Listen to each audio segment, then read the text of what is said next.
허락하신 하나님의 말씀은 예레미야서 5장 20절로 31절까지 말씀입니다.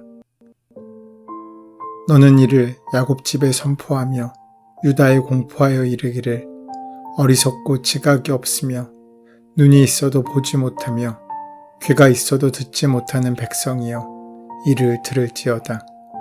여호와의 말씀이니라. 너희가 나를 두려워하지 아니하느냐? 내 앞에서 떨지 아니하겠느냐?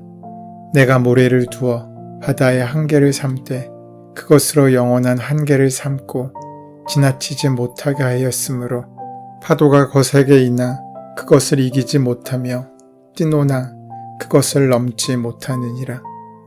그러나 너희 백성은 배반하며 반역하는 마음이 있어서 이미 배반하고 갔으며 또 너희 마음으로 우리에게 이른 비와 늦은 비를 때를 따라 주시며 우리를 위하여 추수 기한을 정하시는 우리 하나님 여호와를 경외하자 말하지도 아니하니 너희 허물이 이러한 일들을 물리쳤고 너희 죄가 너희로부터 좋은 것을 막았느니라. 내 백성 가운데 악인이 있어서 새 사냥꾼이 매복함같이 지키며 덫을로와 사람을 잡으며 새장에 새들이 가득한 같이 너희 집들에 속임이 가득하도다. 그러므로 너희가 번창하고 거부가 되어 살지고 윤택하며 또 행위가 심히 악하여 자기 이익을 얻으려고 송사 곧 고아의 송사를 공정하게 하지 아니하며 빈민의 재판을 공정하게 판결하지 아니하니 내가 이 일들에 대하여 벌하지 아니하겠으며 내 마음이 이 같은 나라에 보복하지 아니하겠느냐? 여호와의 말씀이니라. 이 땅에 무섭고 놀라운 일이 있도다. 선지자들은 거짓을 예언하며 제사장들은 자기 권력으로 다스리며 내 백성은 그것을 좋게 여기니 마지막에는 너희가 어찌 하려느냐. 오늘 본문 20절부터 마지막 31절까지는 하나님의 심판 경고에도 불구하고 계속해서 죄악을 저지르고 있는 유다에 관한 내용입니다. 심판하시겠다는 하나님의 말씀에도 불구하고 계속되는 유다의 죄악상들이 그려지고 있습니다. 유다 백성들은 유다 땅에서 이방신을 섬겼습니다. 그래서 그들은 결국 이방신을 섬기는 사람들의 지배를 받게 되었습니다.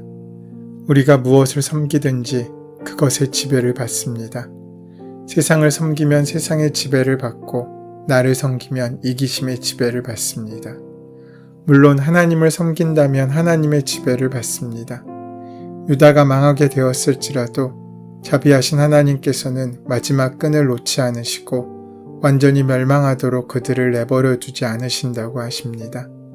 하나님께 돌아오면 용납하시겠다는 말씀입니다. 20절로 31절 말씀은 하나님께서 그렇게까지 말씀하셨음에도 유다 백성들은 깨닫지 못했고 회개하지 않았음에 대하여 증거합니다.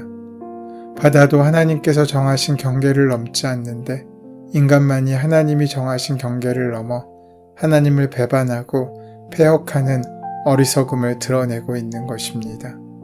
부정과 불의로 이득을 얻어 누릴 수 있는 사람들을 하나님께서는 심판하지 않으시겠습니까?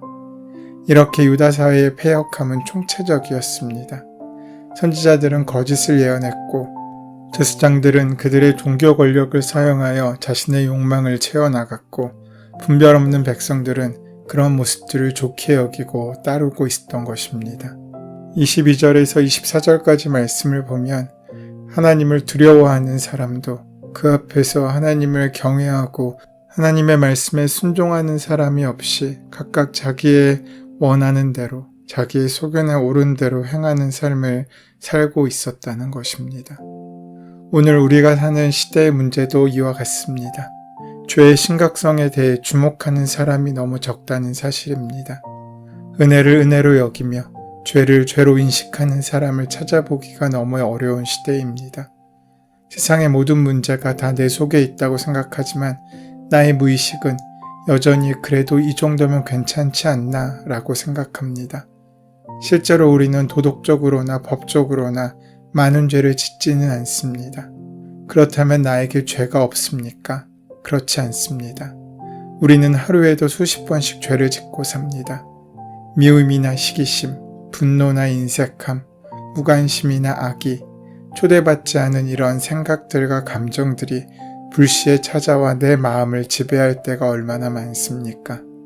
이런 상황 가운데 예레미야는 놀라운 하나님의 역사를 보게 됩니다.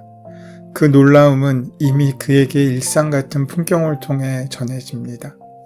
어느 날 그는 바닷가에 머물며 파도가 철썩이고 해안으로 밀어닥치는 광경을 보았던 것 같습니다. 그 거센 물결이 모래사장 앞에서 쓰러지는 모습을 보다가 어느 순간 그는 깨닫게 됐습니다. 저 하잘것없어 보이는 모래를 가지고 하나님은 저 큰 물의 경계를 정하셨구나. 당연한 것처럼 보이던 세계가 돌연 낯설게 경험될 때 사람들은 경외감을 느낍니다. 밀폐된 공간에 갇혀 숨이 막혀본 사람이 아니고서는 공개의 존재를 의식하지 않는 것처럼 우리는 하나님의 은혜에 둘러싸여 살면서도 그것을 은혜로 인식하지 못하고 살 때가 너무나 많습니다. 봄이 되었으니 꽃이 피고, 여름이 되니 열매가 깊어지고, 가을이 되니 추수하여 단풍이 곱고, 겨울이 되니 눈이 온다고 생각합니다. 이렇게 당연히 주어지는 세상에 감사와 감격은 없습니다. 신앙이란 두려워할 뿐을 온전히 두려워하는 것입니다. 공의의 하나님, 긍휼을 베풀어 주시되 심은 대로 거두게 하시는 하나님을 인정하고 그 하나님을 두려워하는 경외심을 가지는 것이 바로 신앙입니다. 하지만 정작 하나님의 백성으로 선택받은 유다는 경외해야 할 하나님 앞에서 오히려 자신의 목을 꼿꼿하게 세웠습니다. 그리고 하나님께로부터 돌아서 떠나버렸습니다. 그러면서 끝까지 살아계신 하나님을 존중해 드리지 않았습니다. 이러한 상황 가운데 예레미야는 23절에서 이렇게 탄식합니다. 너희는 목이 고다 고집이 세고 반역하는 백성이어서 나에게서 돌아서서 멀리 떠나고 말았다. 우리는 아담의 후예답게 하나님이 정해주신 질서의 한계를 벗어나려고 합니다. 그 결과를 예측하는 일은 어렵지 않습니다. 하나님께서 우리에게 허락하신 피조물의 자리를 놓치게 되고 거부하게 될 때 우리는 죄에 젖어들게 될 수밖에 없습니다. 죄에 종살이하며 사는 사람들의 모습이 이렇습니다. 눈은 보아도 만족하지 않고 귀는 들어도 성에 차지 않습니다. 이 말은 오늘 본문에 나오는 눈이 있어도 볼 수가 없고 귀가 있어도 들을 수 없는 백성이라는 탄식과 상응합니다. 우리가 보지 못하고 듣지 못하고 있는 것이 무엇입니까? 그것은 하나님의 은혜로 가득 차 있는 세상입니다. 세상 만물들의 찬미소리입니다. 그 때문인지 우리는 많은 것을 가지고 있지만 그것을 감사함으로 누리지 못합니다. 우리는 본문 24절 말씀처럼 주 우리의 하나님은 두려운 분이시다. 그분은 제때에 비를 주시고 이른 비와 늦은 비를 철따라 내리시며 곡식을 거두는 일정한 시기를 정하여 주신 분이다라고 고백하지 않습니다. 불행은 무언가 부족해서가 아니라 이미 주어진 것을 누리지 못하는 데서부터 시작됩니다. 25절 말씀에 너희의 모든 죄악이 이러한 것들을 누리지 못하게 하였고 너희의 온갖 범죄가 그 좋은 것들을 가로막아 너희에게 이르지 못하게 하였다 라고 말씀하십니다. 유다 백성들은 하나님을 섬기는 것을 몰라서 섬기지 못했던 것이 아니라 아예 섬기지 않기로 작정했습니다. 그래서 이러한 결과로 하나님께 받아야 할 복을 받지 못했던 것입니다. 이 사실을 인정하고 자각하는 순간 삶의 변화는 비로소 시작될 것입니다. 그처럼 하나님께 대한 경외감을 상실한 유다 사회 내에는 여러 가지 죄악된 모습들로 가득했습니다. 본문 26절로 28절 말씀입니다. 마치 사냥꾼들이 새를 잡기 위해 덫을 놓듯이 자신의 탐욕을 채우기 위해 타인을 속이는 일들이 빈번했으며 자기의 입속을 채우기 위해 불공정한 재판도 마다하지 않았습니다. 하지만 그것이 전부가 아니었습니다.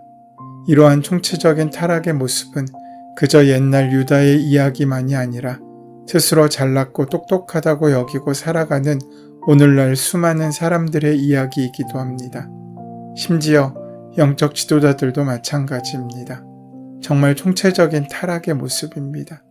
하나님의 도성인 예루살렘에 의인 한 사람이 없던 모습을 상상해 보십시오. 오늘날 우리 교회의 모습은 어떠합니까? 하지만 오늘도 하나님께서는 당신의 종들을 일으키시고 또 우리에게 보내고 계신다는 것을 우리는 기억해야 합니다. 신자가 말씀을 분별하고 하나님께서 보내신 진짜 목자들을 분별하는 것은 죽고 사는 것만큼 중요한 일입니다. 우리 시대의 영적 무지가 깨어지기를 구해야 합니다. 우리는 말씀을 분별하고 있습니까? 거짓된 축복과 평안에 달콤한 유혹의 말에 마음을 빼앗기고 있지는 않습니까?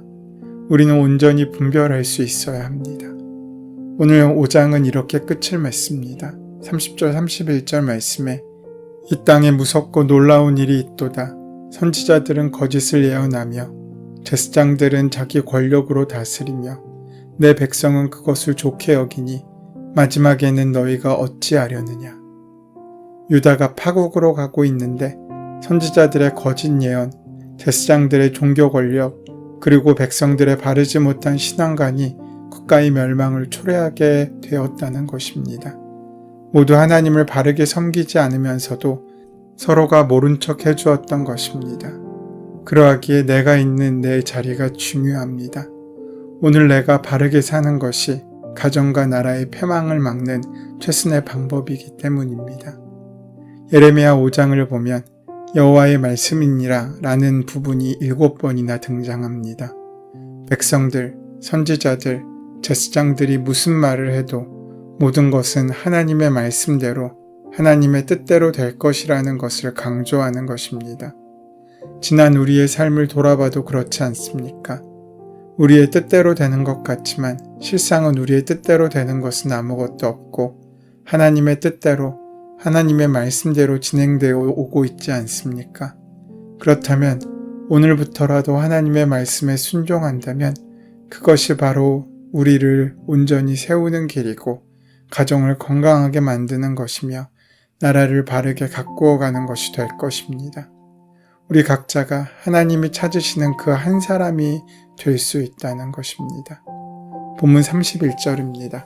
선지자들은 거짓을 예언하며 제사장들은 자기 권력으로 다스리며 내 백성은 그것을 좋게 여기니 마지막에는 너희가 어찌하려느냐. 백성들을 바른 길로 인도해야 할 선지자들은 거짓으로 예언했으며 제사장들은 자기의 멋대로 자기의 이익대로 백성들을 가르쳤고 백성들은 오히려 그런 그들의 형태가 좋다고 여겼습니다. 자기들이 듣고 싶은 대로 예언하며 자기들 마음에 들도록 가르쳤기 때문입니다. 긍휼하신 하나님께 대한 경외심을 잃어버린 사회는 이처럼 부정과 부패의 도가니가 되어버립니다. 30절의 표현처럼 죄악이 판을 치는 무섭고 놀라운 땅이 되고 맙니다. 오늘 우리 또한 마찬가지입니다. 우리를 긍휼히 여겨주시며 참아주시는 하나님을 향해 경외심을 잃고 우리의 소욕만을 쫓아간다면 우리의 내면은 탐심으로 우리의 삶은 불의로 가득 차게 될 것입니다. 그런 우리의 모습은 결국 하나님과의 관계를 찢으며 하나님의 징계를 시작하게 만들 것입니다. 사람이 욕심을 부리는 것은 사실 부족함에 대한 염려 때문입니다. 언젠가 모자랄 것이라는 염려 속에서 자꾸만 무언가 더 움켜쥐려는 것입니다. 어쩌면 그런 모습이 바로 우리가 예수 믿기 전의 삶이었습니다. 그뿐만이 아닙니다. 죽음에 대한 염려가 예수 믿기 전 우리 영혼을 올가매고 있었습니다. 하지만 지금은 다릅니다. 우리는 이제 예수 안에서 무엇을 먹을까, 무엇을 마실까 더 이상 근심하지 않아도 됩니다. 우리는 하나님의 자녀로서 하나님께서 책임지시는 삶을 살기 때문입니다. 죽음이 끝이 아니라 영원으로 이어지는 시작이 되는 영원한 삶을 소유하고 있는 것입니다. 그러기에 염려 속에서 오히려 염려하지 않게 하시는 하나님의 은총을 발견하게 되는 사람이 바로 우리 그리스도인들입니다. 이 사실을 기억하시며 삶에 대한 염려는 내려놓고 긍휼의 하나님, 그 하나님만 경외하고 하나님께 순종하며 이제 끝이 아닌 새로운 시작을 향하여 영원을 향하여 나아가는 우리가 되시기를 소원하며 축원합니다. 죄와 허물 가운데 죽어가던 우리들에게 긍휼을 베풀어 주사 자녀 삼아주신 하나님 아버지, 오늘도 공의의 하나님 앞에 정의를 행하며 진리를 구하는 삶을 살아갈 수 있도록 인도하시고 함께하여 주시옵소서. 예수님의 이름으로 기도드립니다. 아멘. 이제 오늘 이 아침 우리에게 허락하신 본문의 말씀이 오늘 나에게 주신 하나님의 음성으로 만나지기 위하여 본문의 말씀을 깊이 묵상하시고 함께 기도하는 시간 가지도록 하겠습니다. 함께 기도합니다.